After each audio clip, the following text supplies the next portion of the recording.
पृष्ठीय क्षेत्रफल और आयतन हम प्रश्नावली करने जा रहे हैं।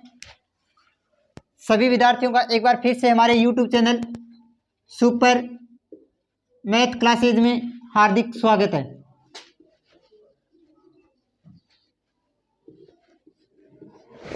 हमारी कुछ प्रश्नावलियाँ हो चुकी हैं, अब हम प्रश्नावली करने जा रहे हैं।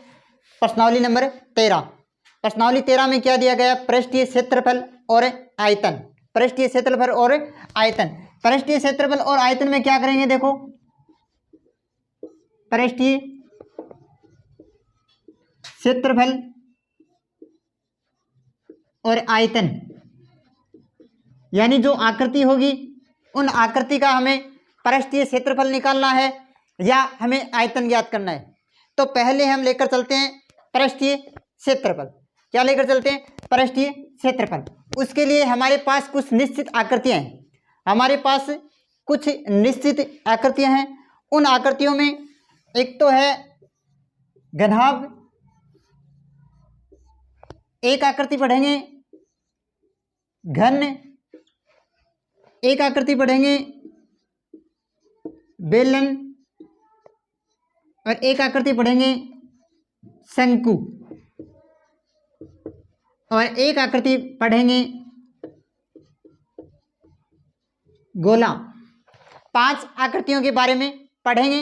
इन आकृतियों का हमें पृष्ठीय क्षेत्रफल और पृष्ठीय आयतन आना चाहिए। हमें जिस तरह की जो आकृति होगी वो आकृति हमें निश्चित पता लगाना है कि वो आकृति है क्या। तो इनका क्षेत्रफल और आयतन का सूत्र आना चाहिए। क्या आना चाहिए? क्षेत्रफल और आयतन का सूत्र। तो पहले हमारे पास आकृति है घनाभ।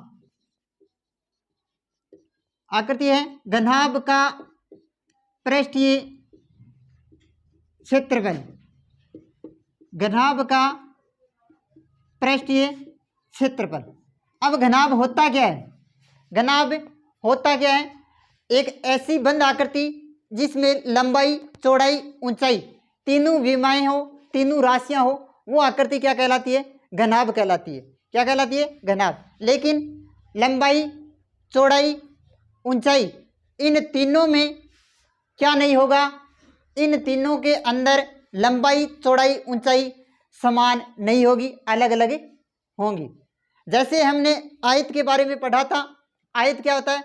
वह आकृति जिसमें लंबाई, चौड़ाई आमने सामने की भुजाएं बराबर हो। जैसे लंबाई और चौड़ाई हो अलग अलग हो, और जिसमें 3 राशियां होंगी, 3 विमाएं होंगी या 3 दिशाएं होंगी, वो आकृति क्या कहलाएंगी? वो आकृति कहलाएगी घनाभ कहलाएगी। फिर एक आकृति थी हमारी, सुना था वर्ग, वर्ग। वर्ग आयत में 2 भुजाएं होती हैं और 3 भुजाएं जिसमें होती हैं वो आकृति क्या कहलाती है? घनाभ कहलाती है। और वर्ग में क्या था? जिसमें सभी भुजाएं समान थी वो आकृति वर्ग कहलाती थी, जिसमें लंबाई और चौड़ाई दोनों मान एक समान होता था। अब हम पढ़ेंगे घन के बारे में। घन में क्या होता है कि जैसे वर्ग में आमने सामने की भुजाएं न होकर सभी भुजाएं समान थी, तो घन में भी क्या होगा? लंबाई, चौड़ाई, ऊंचाई तीनों भुजाएं समान होंगी, तो वो आकृति क्या कहलाएगी? घन कहलाएगी। तो घनाभ का पृष्ठीय क्षेत्रफल, घनाभ का पृष्ठीय क्षेत्रफल का सूत्र होगा 2 गुणा लंबाई, 2 गुणा लंबाई गुणा चौड़ाई प्लस चौड़ाई गुणा ऊंचाई प्लस ऊंचाई गुणा लंबाई। ये होगा घनाभ का पृष्ठीय क्षेत्रफल। घनाभ का पृष्ठीय क्षेत्रफल क्या होगा? 2 गुणा लंबाई गुणा चौड़ाई प्लस चौड़ाई गुणा ऊंचाई प्लस ऊंचाई गुणा लंबाई। घनाभ बनता कैसे है? देखो,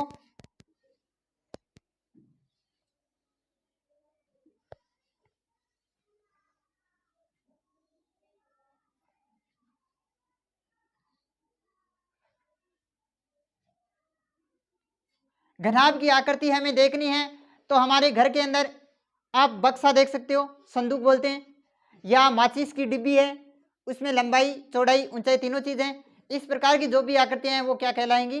घनाभ कहलाएंगी।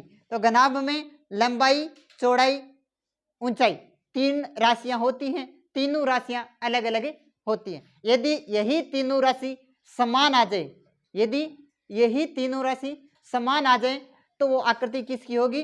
वो आकृति होगी घन की होगी। किसकी होगी? घन की। तो घनाभ का पृष्ठीय क्षेत्रफल आ गया हमारे पास 2 गुणा लंबाई गुणा चौड़ाई प्लस चौड़ाई गुणा ऊंचाई प्लस ऊंचाई गुणा लंबाई। अब दूसरी आकृति थी हमारी 7 में ही। चलो पहले क्षेत्रफल की बात करते हैं, आयतन की हम करेंगे अंतिम में। फिर हमारा क्या है? घन का पृष्ठीय क्षेत्रफल।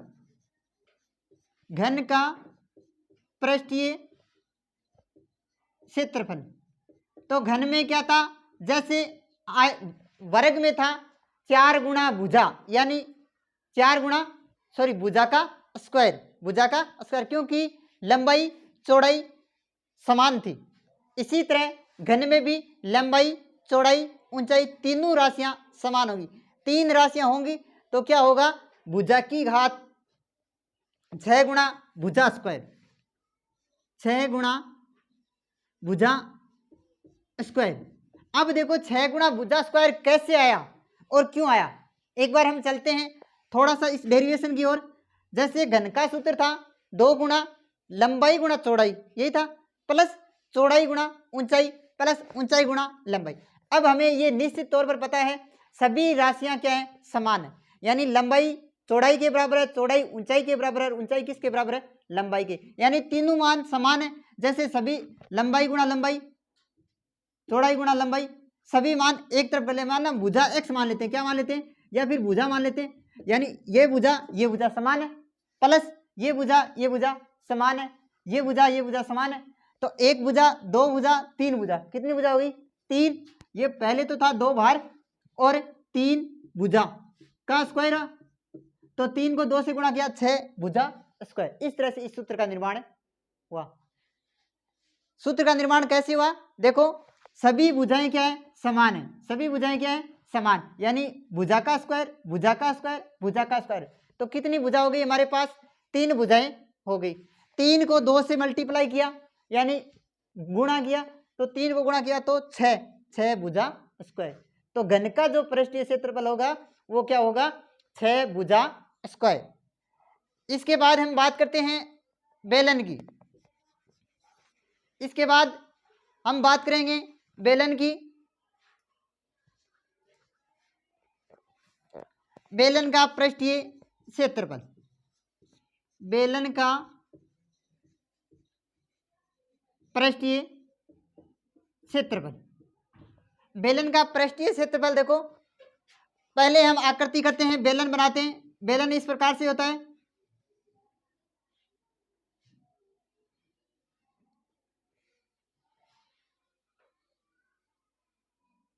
ये बेलन हो गया।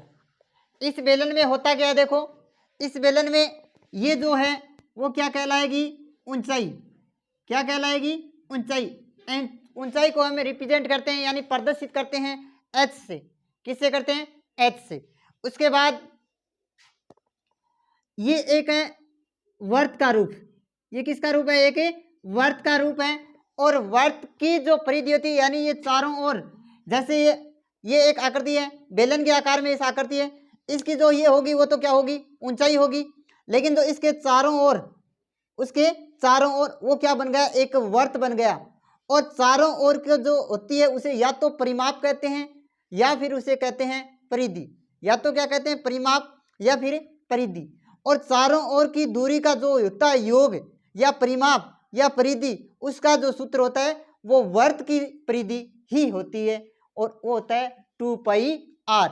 और ऊंचाई इसमें ऐड हो गई तो उसका सूत्र क्या बना? बेलन का पृष्ठीय क्षेत्रफल 2πrh, जहां r त्रिज्या को कहा गया है, जहां r बराबर त्रिज्या, और जहां h है, और h को क्या कहेंगे? h ऊंचाई कहलाएगी, h ऊंचाई कहलाएगी। और जो पाई है वो पाई क्या कहलाता है? एक निश्चित मान है पाई, उसका मान होता है 22/7 या फिर 3.14 होता है। उसमें सवाल करने से पहले हमारे पास निश्चित तौर से दिया गया होगा कि आपको पाई की जगह 22/7 रखना है या फिर 3.14 रखना है। तो ये 3 सूत्र हो गए, नोट कीजिए।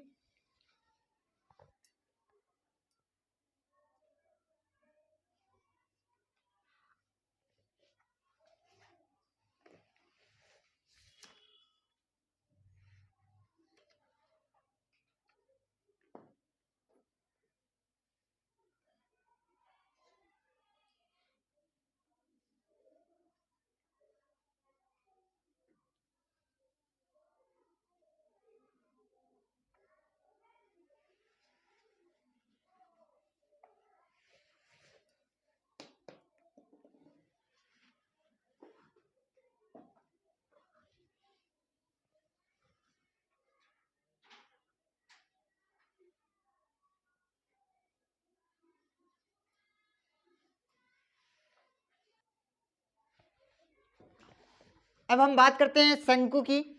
शंकु का पृष्ठीय क्षेत्रफल, शंकु का पृष्ठीय क्षेत्रफल। देखो शंकु होता कैसा है, पहले हमें यह पता होना चाहिए शंकु होता कैसे। शंकु के लिए आपने जोकर की टोपी देखी होगी, या फिर एक आइसक्रीम का आता है कोन। इस तरह से जो आकृति होती है वो क्या कहलाती है, शंकु की आकृति कहलाती है। क्या कहलाती है, शंकु की आकृति कहलाती है। शंकु में देखो, इसमें जो ये क्या कहलाती है, ये एक वर्त हो गया, ये एक क्या हो गया, वर्त हो गया। और वर्त के दोनों सिरों पर मिलने वाली जो रेखा होती है, वर्त के एक सिरे से दूसरे सिरे तक या केंद्र बिंदु से होकर गुजरने वाली जो रेखा होती है वो क्या कहलाती है, व्यास कहलाती है। यानी जो रेखा होती है एक बिंदु से दूसरे बिंदु से, एक बिंदु को दूसरे बिंदु पर मिलाने वाली जो रेखा है, यदि वो रेखा केंद्र से गुजर रही है, कहां से गुजर रही है, केंद्र से गुजर रही है, तो वो वर्त की क्या कहलाती है, व्यास कहलाती है।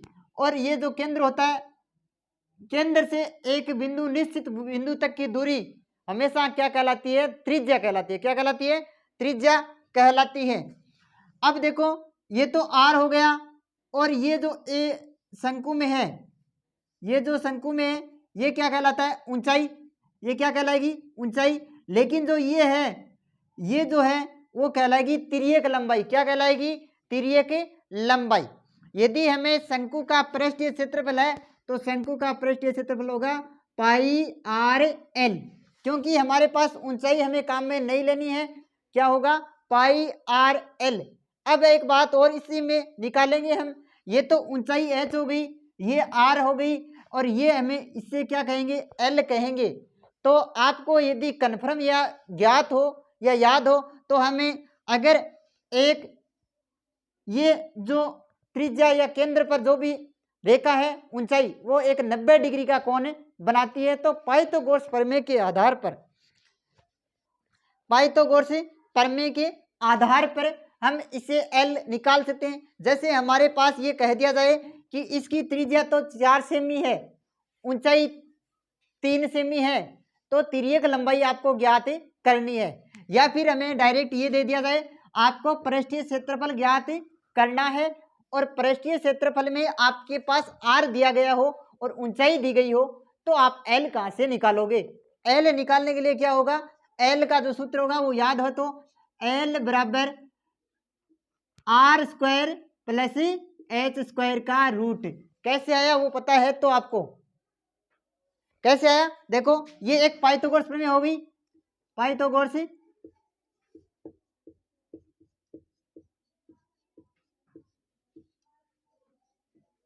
पाइथागोरस प्रमेय। पाइथागोरस प्रमेय क्या कहती है, एक भुजा का स्क्वायर अन्य दो भुजा के वर्गों के योग के बराबर होता है। तो एक भुजा ये रही कर्ण, कर्ण का स्क्वायर एल बराबर लंब का स्क्वायर प्लस आधार का स्क्वायर। हमें ज्ञात क्या करना है, एल स्क्वायर। यदि एल ज्ञात करना है तो अगर आर ज्ञात करना हो तो ये एच इधर आ जाएगा, अगर एल ज्ञात करना है तो यहाँ से स्क्वायर उठाया तो दूसरी तरफ क्या लगेगा, रूट लगेगा, H square plus R square, ये सूत्र है। फिर अब हमारे पास क्या बच गया? बच गया गोला।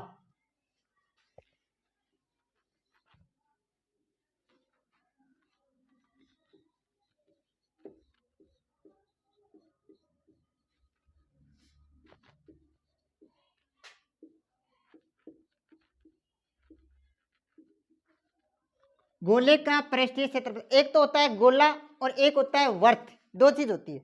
एक तो क्या होता है? गोला होता है, एक होते हैं वर्त। वर्त में तो क्या होता है? खोखला होता है। वर्त होता है जो खोखला, वर्त क्या होता है? खोखला होता है। और जो गोला होता है वो भारी होता है, ठोस होता है। तो अगर गोले का पृष्ठीय क्षेत्रफल, गोले में क्या होगा? जैसे ये व्यास हो गया, इस गोले के कितने भाग हो गए? 4 भाग हो गए। कितने भाग हुए? 4 भाग हुए। यानी जो पहला भाग होगा पाई आर स्क्वायर, दूसरा भाग भी पाई आर स्क्वायर, तीसरा पाई आर स्क्वायर, चौथा भी पाई आर स्क्वायर। तो पूरे गोले का जो पृष्ठीय क्षेत्रफल होगा 1 2 3 4, तो क्या होगा? 4 pi R square, 4 pi R square होगा। दूसरी बात आगे करते हैं, एक अर्धगोले की बात साथ में ही कर लेते हैं। अर्धगोले का पृष्ठीय क्षेत्रफल, अर्ध गोले का पृष्ठीय क्षेत्रफल। अर्धगोले में क्या होता है? जैसे देखो ये अर्धगोला बच गया हमारे पास, ये अर्धगोला ही है। अर्धगोले में 2 भाग तो हो गए, 1 भाग 2 भाग, लेकिन जो ये तीसरा भाग बचा, क्योंकि ये यहां से लेकर यहां तक पूरा होगा तो ये दूरी यहां से यहां तक तय करेगा। यहां से 1 भाग 2 भाग, लेकिन ये दूरी भी तो तय कर रहा है। और ये क्या हो गया? आधार। तो आधार का जो पृष्ठीय क्षेत्रफल होता है वो होता है पाई आर स्क्वायर। तो 1 2 और ये भी जुड़ जाएगा तो कितने हो जाएंगे? 3। तो इसका सूत्र होगा 3 pi R square, 3 pi R square. ये सूत्र नोट कीजिए। इन सूत्रों के बाद हम चलते हैं इनके आयतन की ओर। एक साथ ही आयतन ज्ञात कर लेते हैं। अब आयतन,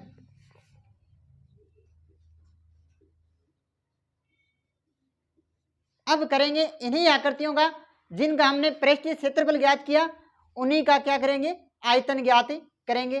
तो नोट कीजिए 1 मिनट।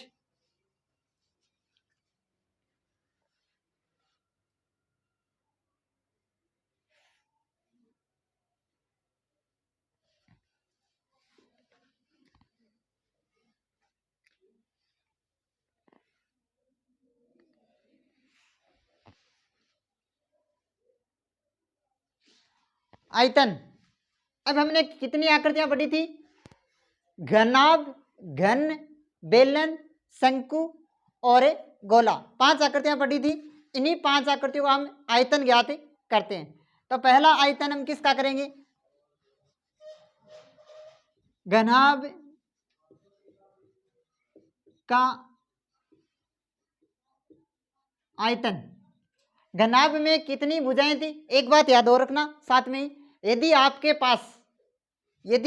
पास क्षेत्रफल कहीं भी नाम आ रहा है तो आपको इकाई के रूप में स्क्वायर लगाना है। जैसे सेमी हो या मीटर हो तो उनमें इकाई के जो अंत में हम उत्तर लिखते हैं उनमें यदि क्षेत्रफल कहीं भी नाम दिख रहा है तो आपको लास्ट उत्तर जो लिखते हैं उनमें यदि सेमी, मीटर, किलोमीटर जो भी उत्तर होगा उसमें आपको स्क्वायर लगाना है, यानी वर्ग लगाना है।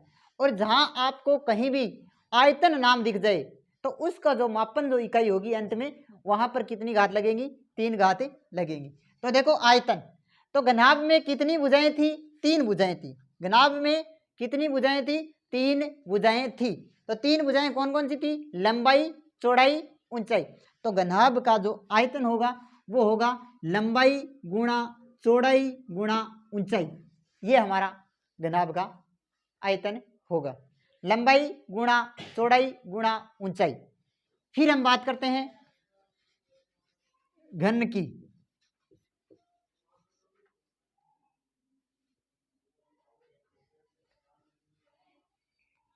घन का आयतन, घन और घनाभ एक ही आकृति थी, लेकिन यह फर्क था कि घनाभ में लंबाई चौड़ाई ऊंचाई अलग अलग होती हैं, लेकिन घन में लंबाई चौड़ाई ऊंचाई एक ही होती है। तो यही लंबाई हो गई, यही लंबाई हो गई, यही लंबाई होगी। लंबाई कितनी बार आ गई? 3 बार। तो 3 गुणा लंबाई नहीं लिख सकते, गुणा हो रहा है तो लंबाई की घात 3, यानी भुजा की घात 3, भुजा की घात 3। ये हो गया घन का आयतन। फिर बात करते हैं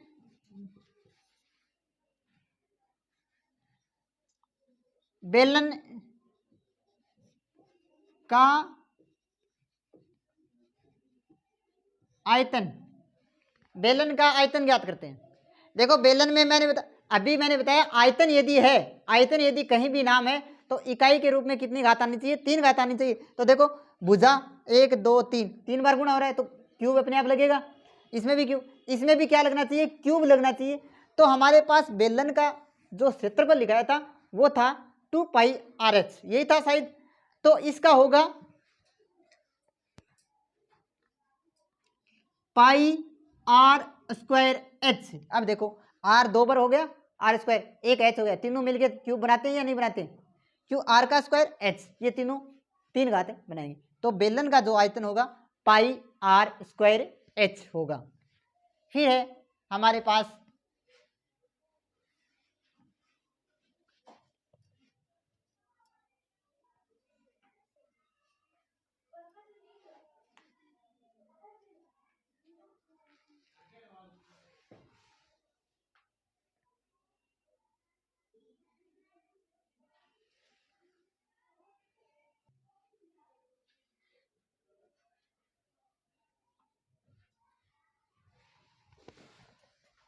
अब हम बात करते हैं शंकु का आयतन।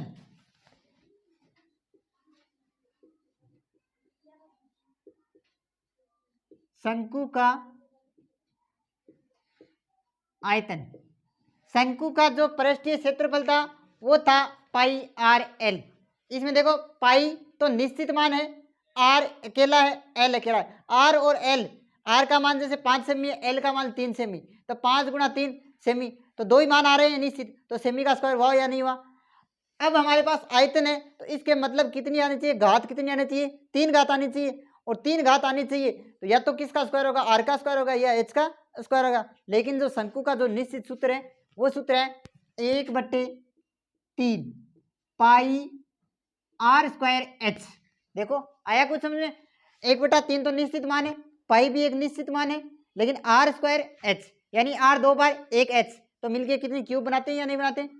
तो शंकु का जो आयतन होगा वो सूत्र है 1/3 पाई आर स्क्वायर एच। अगले मान की तरफ हम बढ़ते हैं।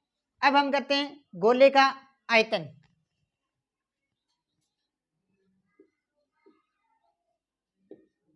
गोले का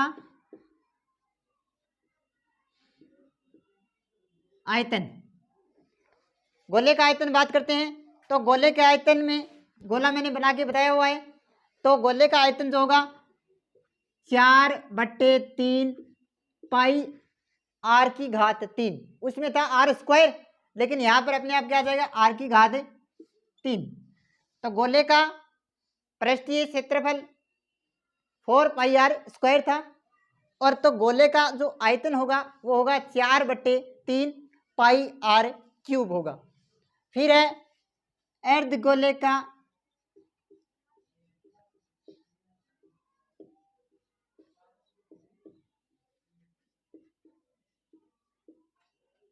अर्ध गोले का आयतन। अर्ध में कितना आता है? आधा। अर्ध में कितना आता है? आधा। तो क्या होगा? 2/3 पाई आर क्यूब। अब इसमें यह कहोगे यहाँ पर 3 क्यों नहीं आया? अर्ध गोले की बात कर रहे हैं और आयतन की बात कर रहे हैं, तो क्या होगा? 2/3 पाई आर क्यूब। ये है हमारे जो पृष्ठीय क्षेत्रफल और आयतन है उन सभी के फॉर्मूले। तो अब हम 13.1 स्टार्ट करेंगे। 13.1 स्टार्ट करेंगे। उससे पहले ये सभी सूत्र थे। इन सूत्रों के अलावा आपको कहीं भी कुछ भी काम में नहीं लेना है। यदि ये सूत्र आपको आ रहे हैं तो आप उस सवाल को अच्छी तरह से पढ़ के हल कर सकते हो। नोट कीजिए।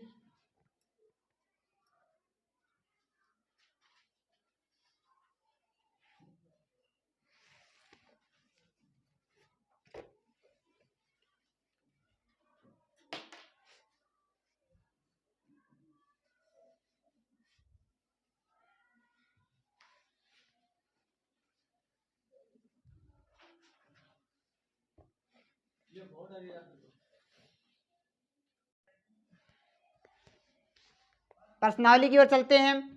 प्रश्नावली है हमारे पास 13.1। प्रश्नावली हमारे पास है 13.1। 13.1 का फर्स्ट सवाल करते हैं।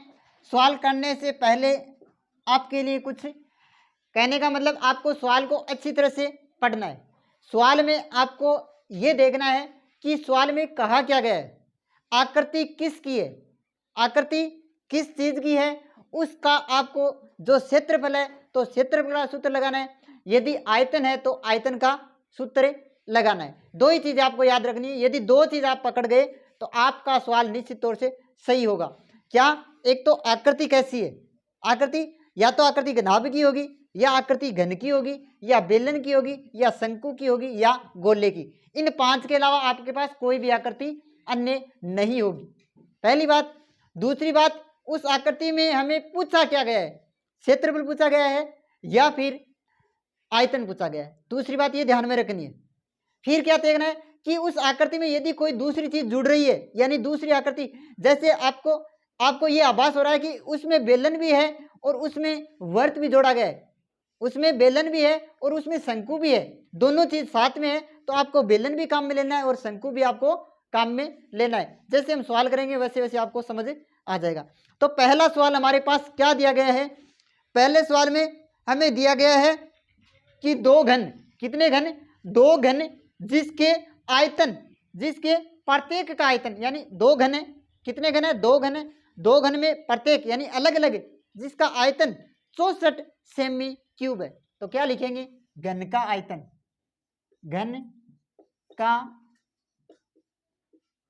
आयतन बराबर 64 सेमी क्यूब।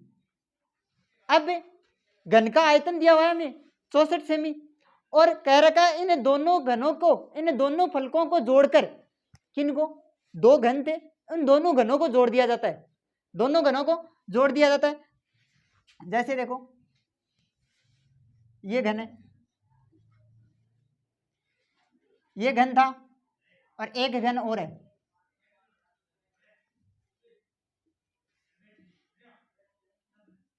ये दोनों घन है। इन दोनों घनों का प्रत्येक का जो आयतन है वो आयतन दे रखा है हमें, यानी हमें क्या चाहिए? भुजा चाहिए, भुजा चाहिए। तो पहले हम क्या ज्ञात करेंगे? भुजा। तो हमारे पास सूत्र है, घन का आयतन लिखा हुआ है भुजा की घात 3, भुजा की घात 3 बराबर 64। यहाँ पर 3, यहाँ पर स्क्वायर था तो अंडर रूट लग रहा था दूसरी तरफ, तो यहाँ पर क्यूब है तो यहाँ पर रूट लगेगा, लेकिन रूट का क्या होगा? घनमूल होगा। क्या होगा? घनमूल। तो भुजा बराबर 64 का घनमूल, 3 लगा दीजिए, घनमूल हो गया। 64 का घनमूल कितना होता है? 4 होता है। घनमूल निकालने आते हैं 3 3 के जोड़े। यहाँ पर यदि 2 घात है तो 2 2 का जोड़ा बनावा, यदि 3 घात है तो 3 3 का जोड़ा बनावा, कितना कितना का? यदि 4 घात है तो 4 4 का जोड़ा। तो 64 का सीधा करके बताऊँ? करके बता दूँ। 64 में पहली 2 को दिया 32, उजू 2 को जाए 16, उजू 2 को जाए 8, उजू 2 को जाए 4, उजू 2 को जाए 2, 2 को जाए 2, यानी घनमूल है तो घनमूल में कितना कितना का जोड़ा बने? 3 3 का। तो 3 को जोड़ा बन गयो और 3 को जोड़ा बन गयो, यानी एक कतो आ गयो 2 गुणा 2 तो बराबर कतो आ गयो 4, यानी भुजा कती आ गई? अपन कहना मतलब भुजा आ गई 4, भुजा कितनी आ गई? 4। अब कह रहा है कि इन दोनों घनों को, इन दोनों घनों को आपस में जोड़ दिया जाए। घनों को क्या कर दिया जाए? जोड़ दिया जाए।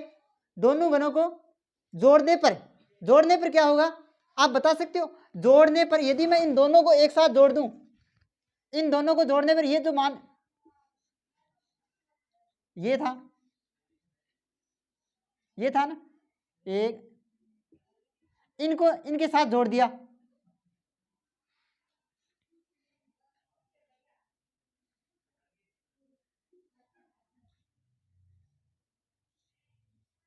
ये था, इनको जोड़ दिया तो ये जो भुजा थी ये लंबाई 4 थी, 4 ही तो थी, और तो इसकी भी कितनी थी? 4 थी। तो कहने का मतलब लंबाई कितनी आ गई आप बता सकते हो? आपको दोनों घनों को जोड़ने पर ये आकृति किसका रूप ले लेगी? घनाभ का रूप ले लेगी। किसका रूप ले लेगी? घनाभ का। दोनों घनों को जोड़ने पर घनाभ की आकृति बनती है। घनाभ की आकृति बनती है। तो घनाभ की आकृति बनेगी तो ये निश्चित तौर पर होगा कि लंबाई भी अलग होगी, चौड़ाई भी अलग होगी, ऊंचाई भी अलग होगी, तीनों मान अलग अलग होंगे। तो अब बता सकते हो आप लंबाई क्या होगी। लंबाई होगी, देखो ये तो प्रत्येक भुजा, ये भी 4, लंबाई 4, चौड़ाई भी 4, ऊंचाई भी 4, इसकी भी लंबाई 4, चौड़ाई 4, ऊंचाई 4। तो अब बताओ ये जो लंबाई थी वो लंबाई कितनी हो गई, 4 4 कितनी हो गई, लंबाई हो गई 8, लंबाई में चेंजिंग आ गया 8। चौड़ाई, चौड़ाई हमारे पास कोई चेंज नहीं होगी क्योंकि चौड़ाई तो ऐसी की ऐसी रहेगी। चौड़ाई इधर आओ तो इधर आओ, चौड़ाई तो 4 ही रहेगी। ऊंचाई, ऊंचाई में भी कोई चेंजिंग नहीं होगा मेरे हिसाब से, ऊंचाई में कोई चेंजिंग नहीं होगा। घनों की जो आकृति जोड़ी उसमें लंबाई लंबाई जुड़ी और ऊंचाई चौड़ाई वही रहेगी। यानी कहने का मतलब जैसे ये मकान है, इस मकान के ऊपर एक मकान और बना दिया जाता है तो बता सकते हो लंबाई, तो लंबाई है जो ऊंचाई है वो तो हो जाएगी चेंज, लेकिन चौड़ाई और लंबाई वो चेंज नहीं होगी।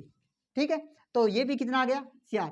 फिर क्या कहा गया, तो इनका पृष्ठीय क्षेत्रफल ज्ञात कीजिए। घनाभ का पृष्ठीय क्षेत्रफल ज्ञात कीजिए। घनाभ का पृष्ठीय क्षेत्रफल, घनाभ का पृष्ठीय क्षेत्रफल आ गया। और घनाभ का पृष्ठीय क्षेत्रफल हमने किया हुआ है, क्या सूत्र था, 2 गुणा लंबाई गुणा चौड़ाई प्लस चौड़ाई गुणा ऊंचाई प्लस ऊंचाई गुणा लंबाई, ये था हमारे पास, यही सूत्र था। इसमें मान रख सकते हो आप, इसमें मान रख सकते हैं। मान रखेंगे क्या था, 2 की जगह 2, 2 की जगह 2,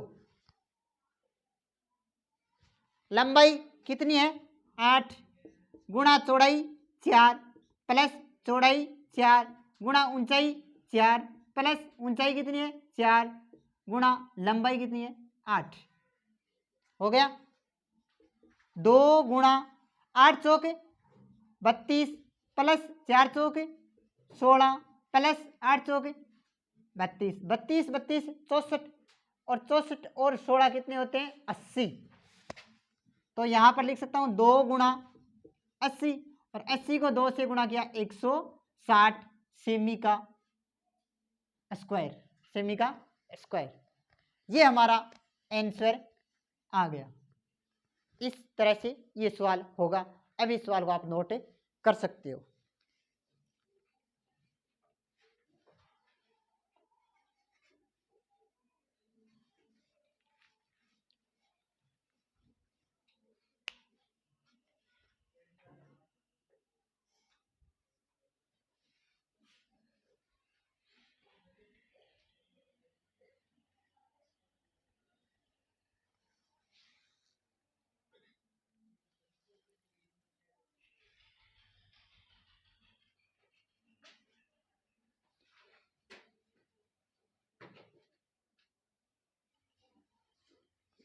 सवाल नंबर 2, सवाल 2 में क्या दिया गया है, एक कोई बर्तन है जो खोखले अर्ध गोलाकार है, एक बर्तन है और बर्तन का जो आकार है वो खोखले अर्ध गोले का आकार का है, अर्ध गोलो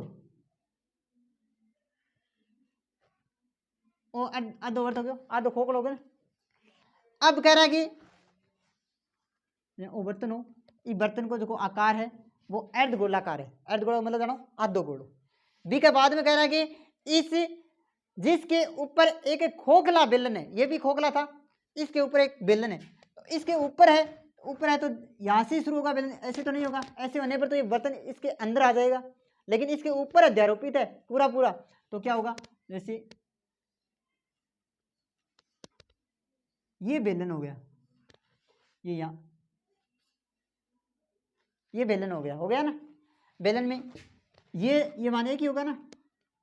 अब ये आकृति समझ में आई आपको, एक खोखला अर्धगोलाकार, खोखला अर्धगोला, इसके ऊपर एक बेलन है, वो भी क्या है, खोखला है। ये पूरा एक बर्तन बन गया, पूरा बर्तन बन गया ना एक। इस बर्तन में क्या कहा गया है, कहा गया है कि अर्धगोले का व्यास 14 सेमी, अर्धगोले का व्यास, अर्धगोले का व्यास 14 सेमी, यानी यही तो था ये अर्धगोला, इसका व्यास, व्यास ये होता है 14 सेमी। तो ये भी कितना मान होगा आपको पता होना चाहिए, ये भी कितना होगा, 14 होगा। लेकिन हमें व्यास कहीं भी काम में नहीं लेना है, हमें क्या चाहिए, त्रिज्या, और त्रिज्या व्यास की हमेशा कितनी होती है, आधी।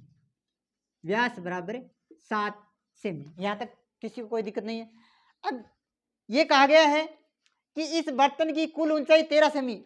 ये जो बर्तन है, ये बर्तन पूरा बर्तन है, इस पूरे बर्तन की ऊंचाई यानी यहाँ तक, यहाँ से यहाँ तक की ऊंचाई है, वो ऊंचाई है 13 सेमी, और जो ये व्यास था वो था 14 सेमी। तो कुल ऊंचाई बर्तन की,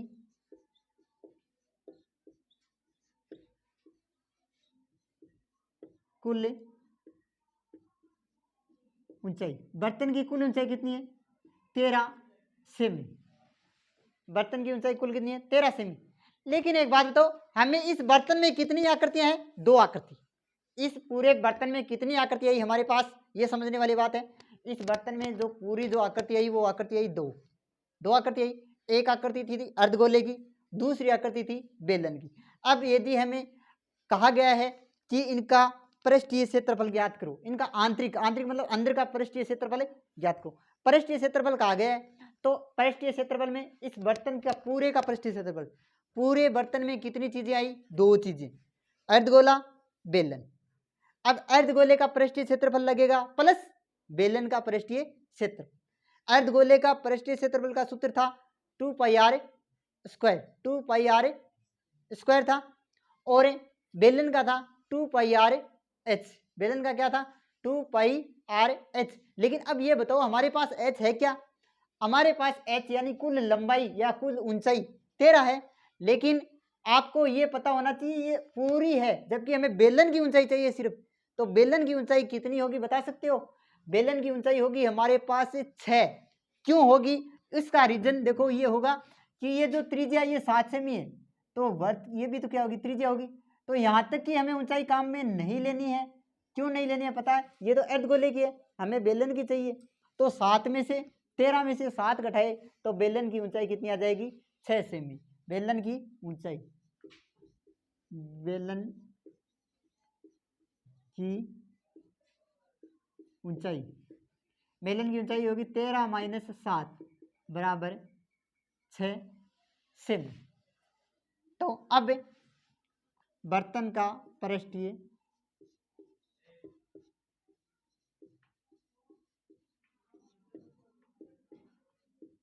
बेलन का बर्तन का पृष्ठीय क्षेत्रफल, और बर्तन का पृष्ठीय क्षेत्रफल कह रखा है, तो क्या होगा, बेलन का क्षेत्रफल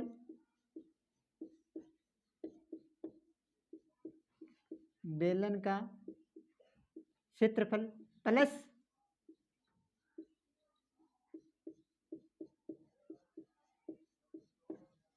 अर्धगोले का पृष्ठीय क्षेत्रफल, बेलन का क्षेत्रफल प्लस अर्धगोले का पृष्ठीय क्षेत्रफल, 2 चीजें हैं। अब हमारे पास सूत्र है अच्छी तरह से, बर्तन का पृष्ठीय क्षेत्रफल और बेलन का क्षेत्रफल प्लस अर्धगोले का क्षेत्रफल। यहां तक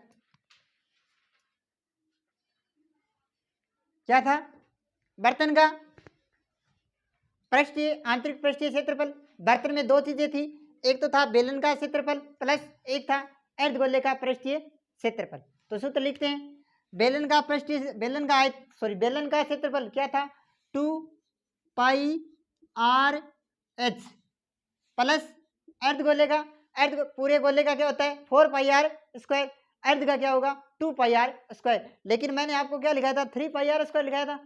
3 पाई आर स्क्वायर कब होगा, जब उसमें अगर ये आकृति नहीं होती ऊपर साथ में, क्योंकि ये आकृति यहाँ भी काम में ले रहे हैं, ये आकृति यहाँ भी काम में ले रहे हैं, तो 2 जगह नहीं हो सकती ना।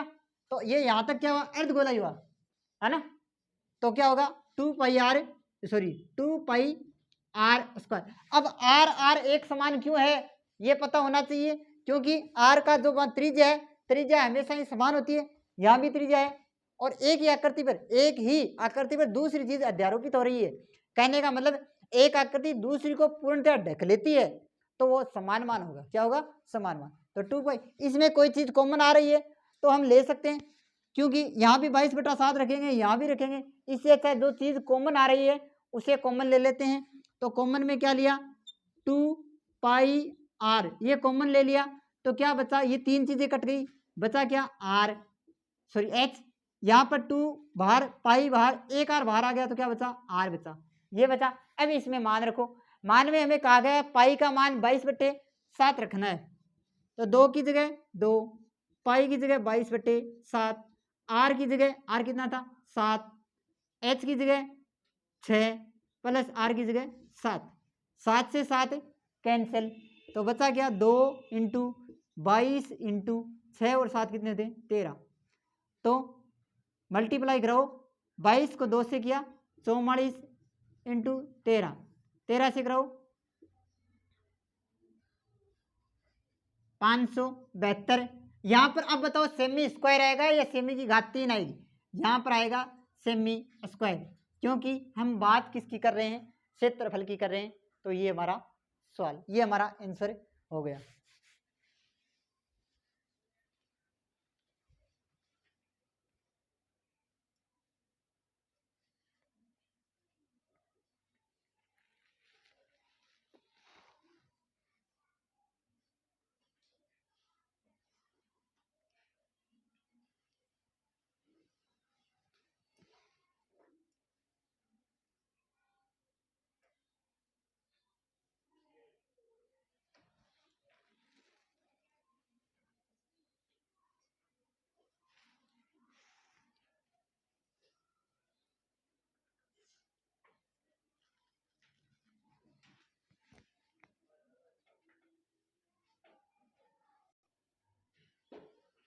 अब सवाल नंबर 3 की ओर चलते हैं। सवाल नंबर 3, सवाल 3 में क्या कहा गया है कि एक खिलौना है और खिलौने की त्रिज्या 3.5 वाले शंकु के आकार का है। खिलौना किसके आकार का है? शंकु के आकार का है। शंकु, ये एक खिलौना है,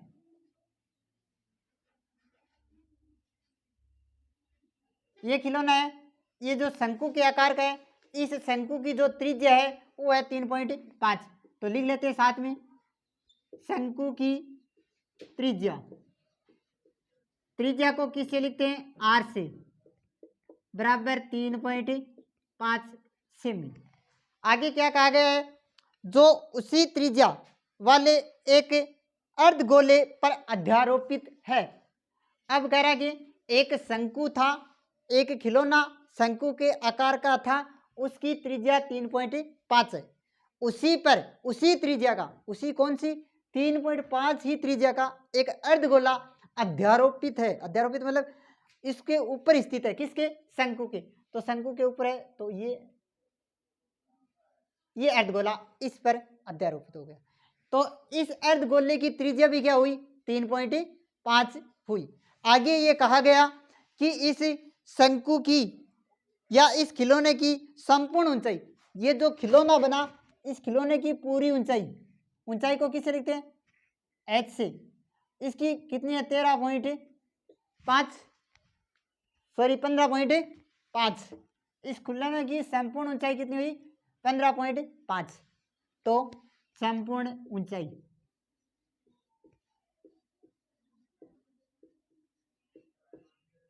संपूर्ण ऊंचाई h 15.5।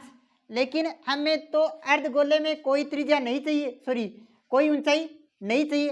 तो बता सकते हो इस शंकु की ऊंचाई क्या होगी? शंकु का जो h होगा वो क्या होगा, बता सकते हो? यानी ये जो त्रिज्या है 3.5, तो ये भी एक शंकु की क्या होगी, सॉरी अर्धगोले की त्रिज्या। तो यहां से लेकर यहां तक क्या बचा? शंकु बचा। तो शंकु की ऊंचाई, शंकु की ऊंचाई शंकु की ऊंचाई क्या, इस ऊंचाई को हम किससे लिख देंगे, स्मॉल एच से नहीं लिखेंगे क्योंकि ये एच अलग होगा और ये संपूर्ण ऊंचाई अलग होगी, तो इसे क्या लिखेंगे, कैपिटल एच बराबर 15.5 माइनस 3.5, तो कितनी बची, ऊंचाई बची 12 सेमी।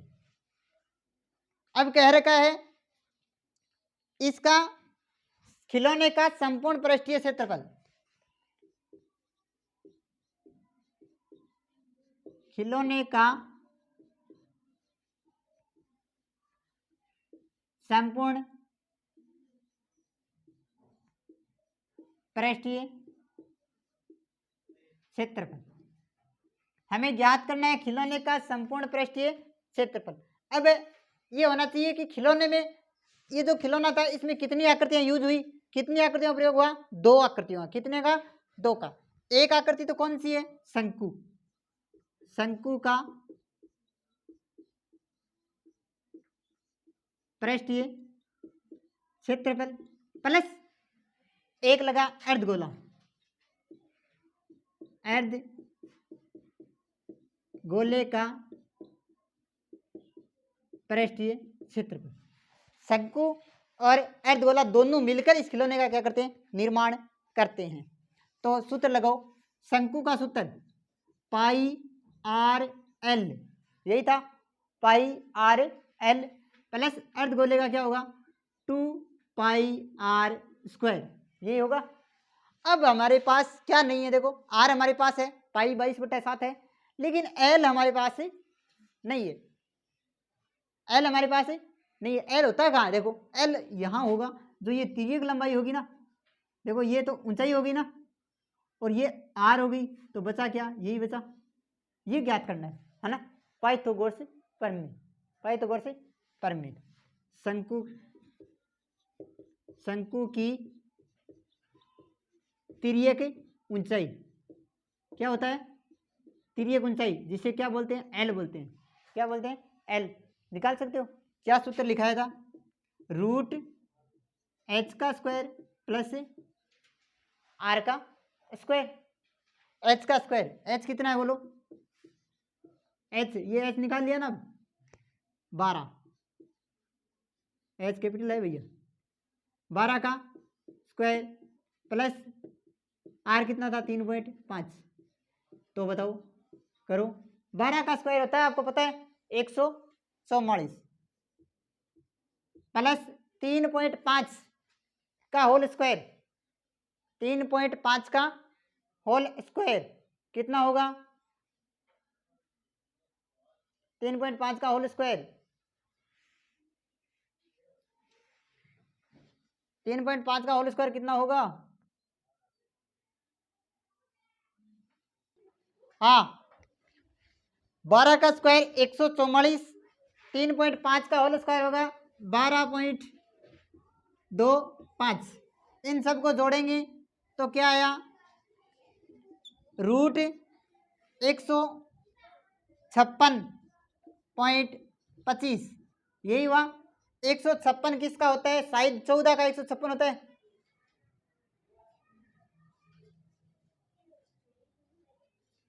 एक 156.25 किसका रूट होगा बताओ, 25 का रूट होगा 5, 156.25 का रूट होगा 12.5 सेमी, ये हमारे पास किसका मान आ गया, एल का मान आ गया। अब हमारे पास संपूर्ण राशि है, इसमें मान रख सकते हैं, खिलौने का संपूर्ण पृष्ठीय क्षेत्रफल में शंकु का, इसमें कोई चीज कॉमन आ रही है, साइड पाई आर हम कॉमन ले सकते हैं, तो क्या बचा, एल प्लस पाई आर कॉम, एक बचा 2 बच गया, एक आर बच गया। अब देखो पाई की जगह 22/7, आर की जगह 3.5, कोष्टक एल हमारा 12.5 प्लस 2 गुणा आर की जगह 3.5, हल करते हैं, इसको काटने पर 0.5, तो 22 गुणा 0.5 गुणा, देखो 3 को 2 से गुणा किया 7, 7 12 19.5, इन सब को आपको क्या करवाना है, गुणा करवाना है। गुणा करवाने के बाद जो मान आएगा वो हमारा होगा इसका आंसर। तो गुणा कराते हैं, 22×110 यानी 11 इंटू 19.5। अब इसको गुणा किया तो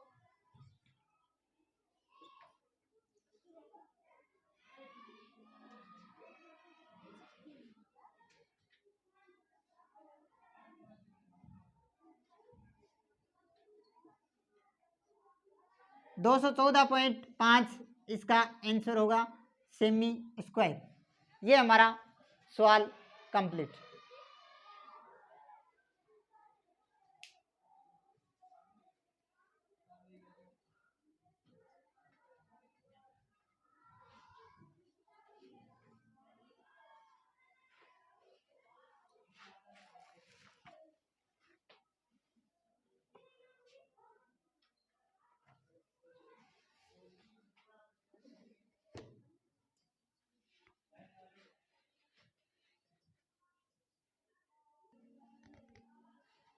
सवाल नंबर 4।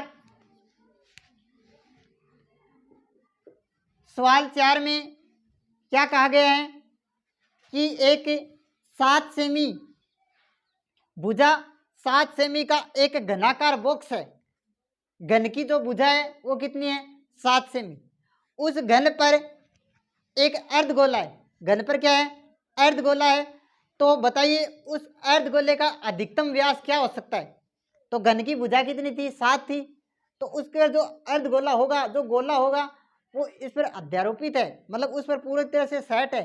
तो उसका व्यास कितना होगा? उसका व्यास भी कितना होगा? 7 सेमी का होगा। क्योंकि उसका अधिकतम व्यास, उसका व्यास कम हो सकता है, लेकिन जब अधिकतम की बात कर रहे हैं तो 7 सेमी से ज़्यादा नहीं होगा। यदि 7 सेमी का होगा तो वो जो अर्धगोला है वो किसके अंदर? उस अर्धगोले के अंदर कौन आ जाएगा? घन आ जाएगा। तो अर्धगोले का जो अधिकतम व्यास होगा वो भी कितना होगा? 7 सेमी का। तो लिख सकते हैं घन की भुजा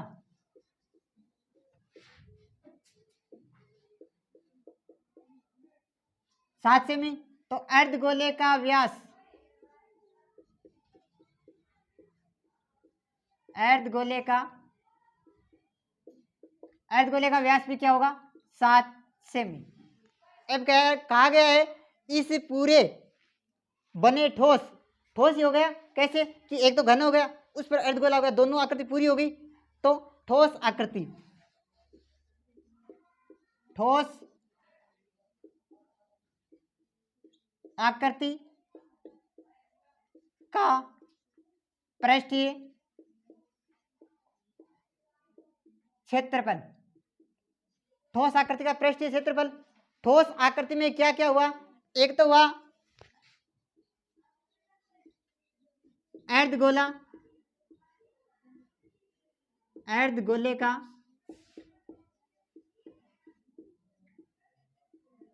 क्षेत्रफल, प्लस एक क्या हुआ?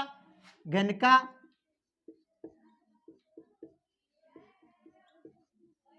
पृष्ठीय क्षेत्रफल।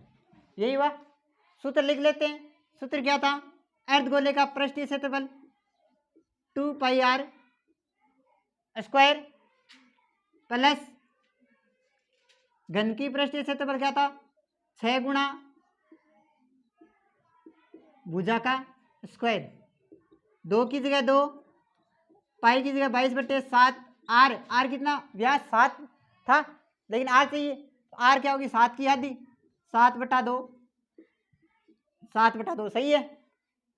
प्लस 6 गुणा भुजा, भुजा कितनी थी? 7, 7 का स्क्वायर। 2 से 2 कैंसिल, 7 से 7 कैंसिल, 2 से काटे 11, तो क्या आया? 11 7 77 प्लस ये हो गया 6 गुणा 7 7 49। पहले इनको नहीं जोड़ना है आपको, पहले आपको गुणा सरल करना है। पहले आपको भाग सरल करना है, भाग के बाद गुणा, गुणा के बाद जोड़, और जोड़ के लास्ट में क्या सरल होगा? बाकी। ये फॉर्मूला है। तो इसको गुणा करो, 77 प्लस जोड़ दो इनको, 371 सेमी स्क्वायर। ये हो गया इसका आंसर। लिखिए, नोट कीजिए।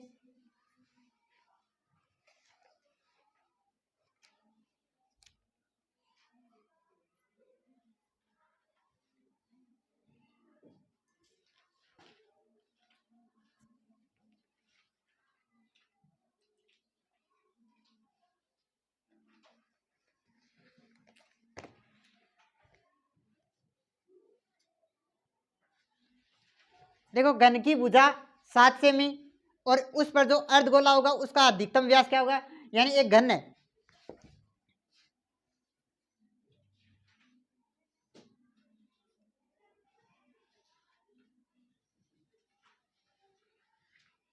ये एक घन था, इस घन की भुजा 7 सेमी है, ये भुजा है, ये भुजा कितनी है 7 सेमी है। अब इस पर एक अर्धगोला अध्यारोपित करना है, तो अर्धगोला इसके ऊपर होगा, तो अर्धगोला ये एक अर्धगोला हो गया, तो इस अर्धगोले का व्यास भी क्या हो सकता है, अधिकतम व्यास कितना होगा 7 होगा। तो पहला उत्तर यही होगा हमारा, अर्धगोले का अधिकतम व्यास 7 होगा। फिर था संपूर्ण आकृति का पृष्ठीय क्षेत्रफल, यही था। संपूर्ण आकृति में कितनी चीजें हुई, 2 चीजें, क्या क्या, अर्धगोले का पृष्ठीय क्षेत्रफल प्लस घन का पृष्ठीय क्षेत्रफल। लेकिन एक चीज कॉमन आ रही है कि जो ये घन की भुजा है वो घन के क्षेत्रफल में भी काम आ रही है और ये अर्धगोले में भी काम आ रही है, 2 जगह आ रही है, लेकिन दोनों जगह नहीं आनी चाहिए। तो ये क्या होगा, एक आधार का पृष्ठीय क्षेत्रफल, क्या था, आधार का पृष्ठीय क्षेत्रफल, ये इन दोनों में से क्या कर देंगे, घटा देंगे, क्या कर देंगे, घटा देंगे। किस में से, ये जो अर्धगोला था, अर्धगोले का पृष्ठीय क्षेत्रफल कितना होता है 2πr², लेकिन जो ये नीचे वाला है ये बेलन में, ये घन में भी काम में आ रहा है और अर्धगोले में भी काम में आ रहा है, तो हम क्या कर देंगे, अर्धगोले का पृष्ठीय क्षेत्रफल माइनस आधार का पृष्ठीय क्षेत्रफल, माइनस आधार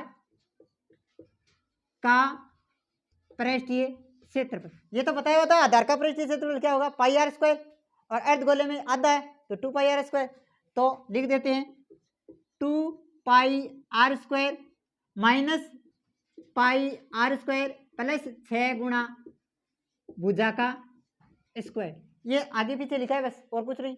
2πr में से 1πr घटाया तो क्या बचा, πr² प्लस 6 गुणा भुजा का स्क्वायर। पाई अब मान रखो, पाई की जगह 22/7, आर की जगह 3.5 रख दो या 7/2 रख दो, 7/2,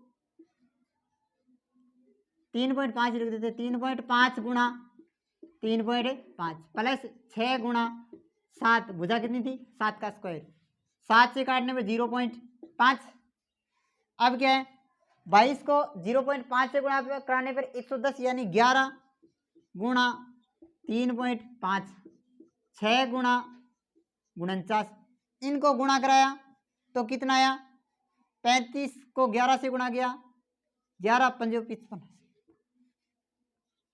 38.5 प्लस इनको गुणा कराया 294, इनको जोड़ा तो 0.5, 8 4 12 9 3 12 1 13, 332.5 सेमी का स्क्वायर, ये हमारा आंसर हो गया, ये आंसर है।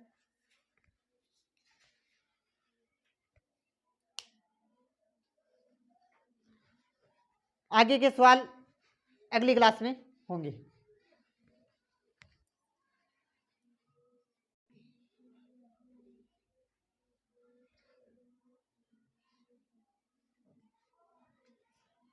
इस प्रश्नावली में कितने पूरे कुल 9 सवाल हैं, 9 में से 4 हो सके और फिर होगा अगले 5 सवाल हैं, उसके लिए कल। जय हिंद, जय भारत।